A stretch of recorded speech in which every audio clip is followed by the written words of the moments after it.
Dieu. Aimable!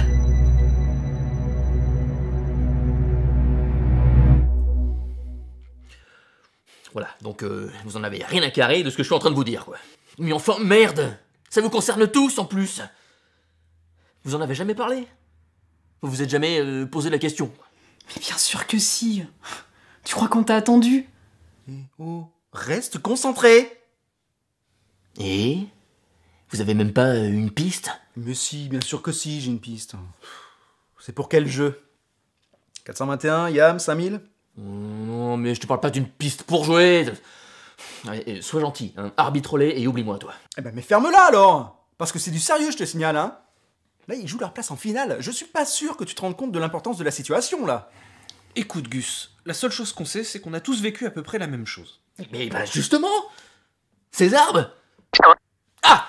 Philippon, tu tombes bien. Ah bon? Oh bah ça, j'avais jamais remarqué.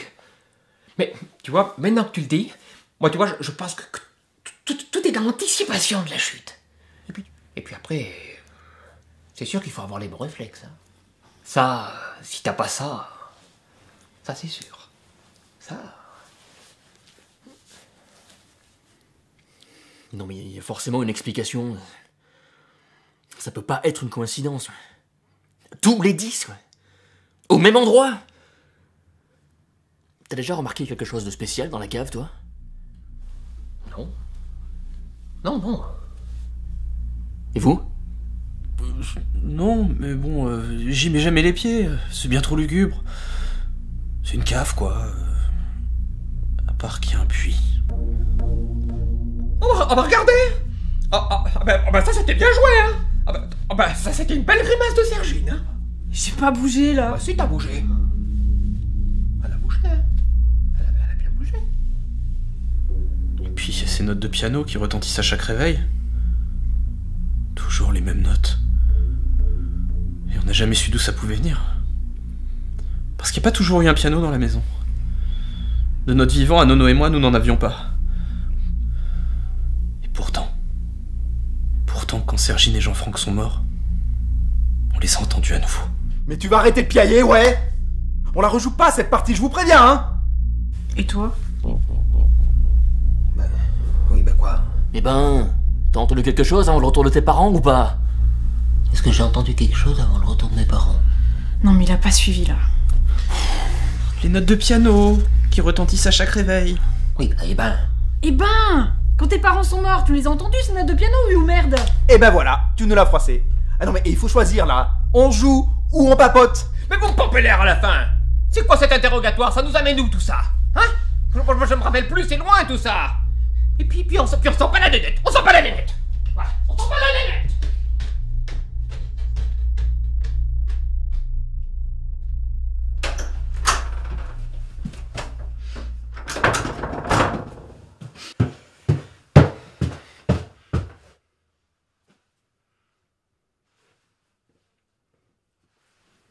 Bah quoi? C'est quoi ça? Tu peux nous expliquer? Bah c'est un bout de papier, non? Enfin, ça s'arrange pas, vous, hein? Philippon! Pompon. Aucun mot ne saurait décrire la puissance des émotions qui m'animent. Et c'est en proie à un inconsolable chagrin que je vous écris ces douloureuses petites... Non mais ça va! Je sais ce qu'il y a écrit. Alors?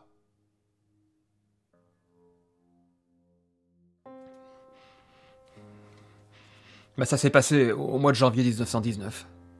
Barnabé était passé pour prendre de vos nouvelles parce que vous veniez juste de tomber malade. Ce que je peux vous dire, c'est que malgré votre état, ces pitreries, vous avez beaucoup amusé ce jour-là. Enfin bref. Au moment de partir, on a eu une longue discussion tous les deux, on a parlé de choses et d'autres, je me rappelle plus de quoi. Ce dont je me souviens, c'est que Barnabé était vraiment enthousiaste. Trop même. Parce que voilà, Eh ben? Et ben au moment de partir, il s'est approché de moi et... Il a essayé de m'embrasser. D'où Jésus? Oui, non mais moi je l'ai repoussé. Mais je l'ai tellement bien repoussé qu'il a perdu l'équilibre et qu'il est tombé la tête première sur le piano. Et alors il est mort? Bah oui. C'est là que j'ai peut-être fait une connerie. C'est-à-dire? C'était pas une connerie, ça, déjà? Oui, mais c'est vrai, tuer quelqu'un, c'est pas suffisant, c'est sûr. Bah oui, j'ai paniqué. J'ai caché le corps dans la cave. Dans la cave? Dans le puits de la cave, pour être exact. Dans le puits de la cave? Oui, non mais bon, j'ai paniqué. Et puis moi aussi, j'avais peur qu'on m'accuse, qu'on me prenne pour un meurtrier. Oui, bah désolé, mais en même temps, c'est un peu ce que vous êtes. Non, mais c'était un accident. Moi, je voulais pas le tuer, Barnabé. Oui, puis vous admettrez que l'autre a tenté de l'embrasser. Il l'a bien cherché aussi. Enfin, il méritait peut-être pas de mourir quand même. Mais d'ailleurs, comment se fait-il qu'on ait jamais vu Barnabé? Enfin, sans fantôme. Il devrait se retrouver là avec nous, non? Effectivement, c'est pas normal. Mais bon, c'est pas plus mal. Il y a déjà bien assez de monde dans cette baraque. Puis ça aurait été un peu raide avec l'assassin de notre fils. Quoi? Bah... Je décide de commettre l'irréparable. Nos crimes nous lient pour l'éternité. On sait qui c'est qui te l'a planté maintenant, ce couteau. Pauvre vieux. Et t'as gardé ça pour toi pendant toutes ces années. Oui, enfin, en même temps, c'est vachement flou. Hein. Je me rappelle de ce que j'ai fait. Du puits, des jours qui ont suivi, à ruminer tout seul. Vous, au lit? Mais... même après que Barnabé soit mort, je me souviens pas avoir vu son fantôme. Jamais. Ni même qu'on ait essayé de me poignarder, d'ailleurs. Hein. Mais j'y pense. Le corps de Barnabé, il est toujours dans le puits? Moi, je sais pas. De toute façon, moi, j'ai pas été revoir, et puis s'il y a encore, il doit pas rester grand-chose, hein. Oui, puis on s'en fout du corps. Du moment qu'il n'y a pas son fantôme. Pourquoi tu m'en as pas parlé? Bah, j'étais pas fier. Et puis, vous m'auriez pris pour un monstre. Mais c'est ce que vous êtes. Vous êtes un monstre. Mon Dieu. J'ai donné vie à un assassin. Non mais ça va, vous? Vous êtes sacrément culottés, quand même! Vous voulez que je vous rappelle qui c'est qui l'a poussé l'autre blondasse dans les escaliers? Mais... Lui, c'était de la légitime défense. Vous l'avez fait volontairement! Alors fermez-la une bonne fois pour toutes! Ça nous fera des vacances!